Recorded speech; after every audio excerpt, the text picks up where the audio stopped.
आज वित्त मंत्री जी को धन्यवाद दूंगा, प्रधानमंत्री को, कि उन्होंने बजट में कुछ ऐसी योजनाएं बनाई है जिससे हिंदुस्तान के जाति प्रथा के बंधन को ढीला करने का अवसर मिलेगा। जब उनकी आर्थिक चेतना बढ़ेगी, आर्थिक विकास होगा कब? जब गांव में पैसा जाएगा, तब गरीब के हाथ में रोजगार जाएगा, तब उनकी आर्थिक उन्नति होगी, तब कहीं जाके उनके जीवन में विकास होगा।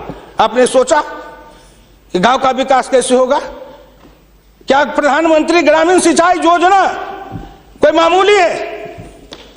खर्च पर पाबंदी लगाते हुए डॉक्टर लोहिया ने इसी लोकसभा में बहस करते हुए पंडित नेहरू से कहा था, मैं कुछ नहीं चाहता, एक काम कर दो, सारे लोगों के, बड़े लोगों के खर्च पर सीमा लगा दो, आय पर, आमदनी पर नहीं, खर्च पर सीमा लगाओ, इससे अधिक खर्च नहीं करेगा, और उससे जो पैसा बने उसके एक सिंचाई योजना बनाओ और 20 साल का बॉन्ड बनाओ। मैं कुछ नहीं कहता, केवल हिंदुस्तान के हर खेत में पानी पहुंचा दो, हिंदुस्तान की तरक्की हो जाएगी। डॉक्टर लोहिया इसी सदन में कहे थे। वो तो अग्रवाल थे, बनिया थे, उनको क्या जरूरी थी इस बात को बोलने का? लेकिन मैं कहता हूं कि हिंदुस्तान के गरीब, निर्धन, निर्बल और पिछड़ों का इस युग में अगर एकमात्र राजनीतिक मसीहा पैदा कोई लिया तो डॉक्टर राम मनोहर लोहिया थे, जिन्होंने जगाया, नेतृत्व को पैदा किया गांव के गली से। इसलिए मैं आपसे विनम्र प्रार्थना करना चाहता हूं कि अगर प्रधानमंत्री ग्रामीण सिंचाई योजना से हर खेत को पानी, हर हाथ को काम, दीनदयाल उपाध्याय जी ने कहा, डॉक्टर लोहिया ने कहा, 1 बीघा खेत और 1 गाय, अपनी खेती अपनी राय। हम तो ये लड़ते आ रहे हैं और आज वो सपना साकार हो रहा है। इसलिए मैं आपसे विनम्र प्रार्थना करना चाहूंगा कि सवाल है दृष्टि का, दिशा का और संकल्प का। आपकी दृष्टि कुछ और थी, अब दृष्टि बदली है। हिंदुस्तान के गांव के गरीब, पिछड़े दलितों ने मिलकर कन्याकुमारी से कश्मीर तक, कामरूप से द्वारका धाम तक, इस आसान मान के साथ आपके शब्दों में, जिनको आप अपने ऑफिस के आगे चाय की दुकान खुलवा रहे थे, वो चाय की बेचने वाला, रेल के फुटपाथ पर पानी पिलाने वाला गरीब, निर्धन, जिनकी मां मजदूरनी का काम करती थी, ऐसे के बेटा को भारत के प्रधानमंत्री की कुर्सी पर बैठाया कि नरेंद्र मोदी आएगा, भारत का प्रधानमंत्री बन जाएगा, गांव गरीब, किसान, मजदूर के भाग्य चमक जाएगा। उन्होंने इसलिए सपना को देखा है। प्लीज वो हो जाएगा क्या?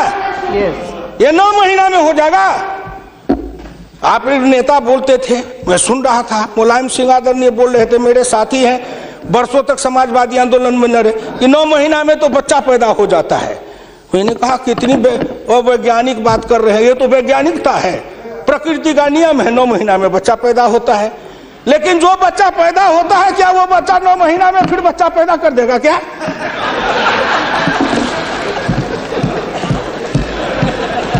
कितनी आप वैज्ञानिक बात बोल रहे हो? इस सरकार का 9 महीना हुआ, 10 महीना हुआ, सरकार पैदा हुई, अब क्या सोचते हो? आप क्या सोचते हो? इसलिए आपसे मेरी विनम्र प्रार्थना है कि संभलो, अभी भी आप संभलिए, प्लीज अभी आप संभलिए। आप बजट को क्या समझते हो?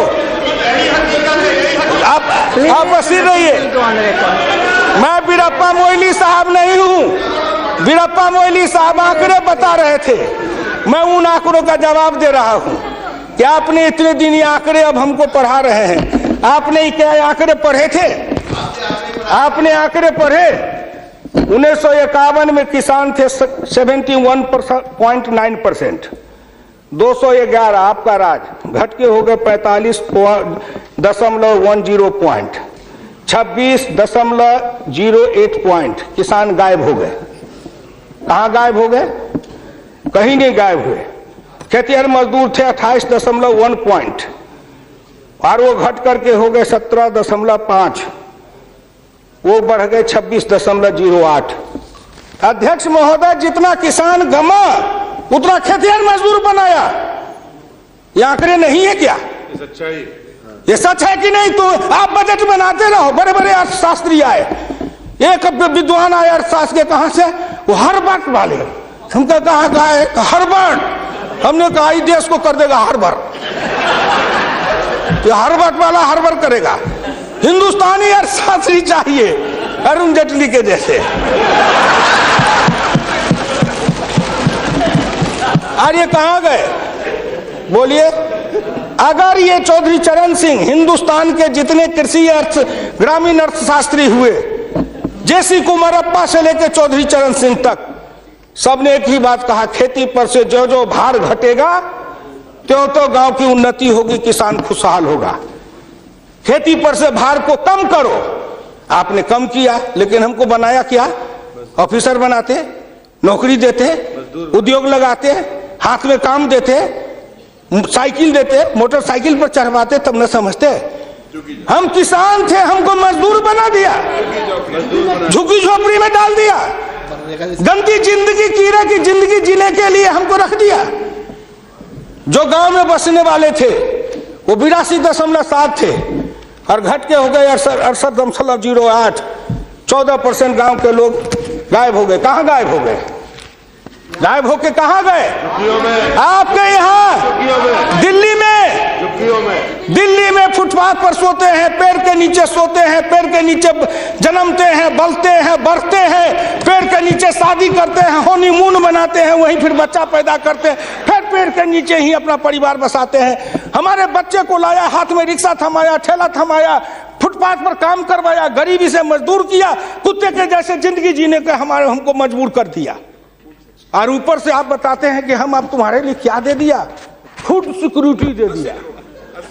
फूड सिक्योरिटी, दाना उपजावे, धान उपजावे हम, गेहूं उपजावे हम, अनाज उपजावे हम, मेहनत करे हम, हमको बस समझते हैं आप भिखमंगा।